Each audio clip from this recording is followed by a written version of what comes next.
দেখা গেল তৃণমূল কংগ্রেসে মানে রাজ্যের শাসক দলের একটা পদ পেলেন আপনি, কি বলবেন? দেখেন, আমি 28 বছর ধর্মসভা করছি এবং প্রতিবাদ সব জায়গায়, আন্দোলন ইত্যাদি সব জায়গায় আমি করি। আজকে যে ধর্মসভা করেছি 28 বছর, এখন এই একটা দলে না আসা পর্যন্ত কোনো মানুষের জন্য কিছু কাজ করা যাবে না। ওই জন্য সেই সিদ্ধান্তটা আমাকে নিলাম, মানুষের জন্য কিছু কাজ করতে হবে। সেই জন্য আমি দলে এসেছি। আপনাকে এর আগে দেখা গেছে যে আনিস কাণ্ডেও বা আরও কয়েকটা বিষয় নিয়ে ফুরফুরাতেও আপনি বিক্ষোভ দেখিয়েছিলেন, মানে সেই দলে আবার আপনি নিজে জয়েন করলেন। দেখেন, মালদার আফরাজুল থেকে শুরু করে, বীরভূমের বকটুই থেকে শুরু করে, আনিস খান থেকে শুরু করে, কাকদ্বীপে নৌকা ডুবে গেছে, হিজলি শরীফে যাচ্ছিল, সেখান থেকে প্রতিবাদ, যেখানে মানুষ বিপদে পড়েছে আমি প্রতিবাদ করেছি বা প্রতিবাদ করব। আজকে যে করেছে, যে এত আন্দোলন করেছি, মানুষ বিপদে পড়েছে, আমি আন্দোলন করেছি। আগামী দিন যদি কোনো মানুষ বিপদে পড়ে আমি অবশ্যই আন্দোলন করব।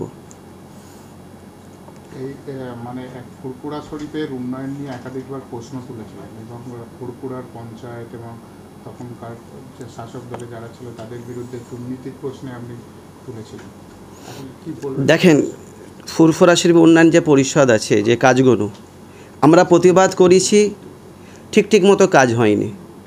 আজকে ঠিক মতো কাজ হবার জন্য আজকে আমাকে দলে আসা, যাতে সঠিক কাজটা হয়, মানুষ সঠিক কাজটা যেন পায়, ব্যাস আজকে সেই জন্য দলে আসা। আপনাকে কি দিদির ইচ্ছাতেই দলে এলেন নাকি আপনি যোগাযোগ? আজকের মাননীয় মুখ্যমন্ত্রী মমতা বন্দ্যোপাধ্যায় আমাকে দিয়েছেন, অভিষেক বন্দ্যোপাধ্যায় আমাকে দিয়েছেন। তেনাদেরকে আমি ধন্যবাদ জানাবো যে ফুরফুরা শরীফে একটা পীর পরিবারে একটা এত বড় দায়িত্ব দিয়েছেন। বলছি, মধ্যিখানে তো হঠাৎ করেই দেখা গিয়েছিল যে আপনাকে ফুরফুরা শরীফে মুখ্যমন্ত্রী যখন এলেন একেবারে তার পাশে, এবং ফুরফুরাতে যখন ইফতার পার্টি করলো তার চেয়ারের পাশে দেখা গেল, তখন থেকেই কি এই জল্পনা চলছিল বা কিছু একটা? না, ফুরফুরা শরীফে উনি আসছেন, উনি আমার বাড়ির মেহমান, আমার বাড়িতে আসছেন, তাকে আপ্যায়ন করতে হবে আমাকে। সে আপ্যায়নটা আমরা করেছি এবং ফুরফুরা পীর সাহেব পীরজাদারা করেছেন। তখন থেকে কি দলে আসার একটা সম্ভাবনা তৈরি হয়েছে? সেটা উনি ভেবেছেন, মানে দল থেকে প্রস্তাব এসেছিল, সেটা ওনারা আমাকে ঠিক করেছেন কি ওনারা ভেবেছেন সেটা ওনাদের ব্যাপার। সেই সময় কি প্রস্তাব পেয়েছে? সেই সময় প্রস্তাব পেয়েছি, তিনারা আমাকে কিছু বলেনি, আজকে আমাকে দিয়েছে, আমি খুশি। বাংলার মানুষের জন্য আমাকে কিছু করতে হবে। ফুরফুরার উন্নয়ন নিয়ে কীভাবে কাজ করব?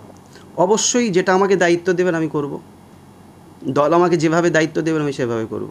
আগামী দিনে কি বিধানসভা ভোট বা লোকসভা ভোটে সেটা দল সিদ্ধান্ত নেবেন, দলের ওপর আমি নই। যদি আপনাকে দেয়া হয়, সেটা দল যদি দেয় অবশ্যই আমি গ্রহণ করব। পীর পরিবার দলকে স্যালুট জানাবে এবং বাংলার হিন্দু মুসলমান দলিত আদিবাসী অবশ্যই দলকে সম্মান দেবে যে একটা পীর পরিবার থেকে দিয়েছে। ফুরফুরা শরীফে পীরজাদা নওশাদ সিদ্দিকী এর আগে রাজনীতির ময়দানে এসেছিল, আর সম্ভবত বোধহয় দ্বিতীয়। দেখেন, ওই ম্যাটারে আজকে আপনি মানে আজকে যে ম্যাটারে জিজ্ঞাসা করছেন সেই ম্যাটারটা আমাকে জিজ্ঞাসা করেন, আমি বলবো। পীর পরিবার থেকে সোজাসুজি রাজনীতিতে যোগ, এটাকে কিভাবে দেখছেন আপনি? উনি আমাকে দিয়েছেন, পীর পরিবাররা খুশি, আমাকে দিয়েছেন, আমিও খুশি। আমাকে কিছু করতে হবে।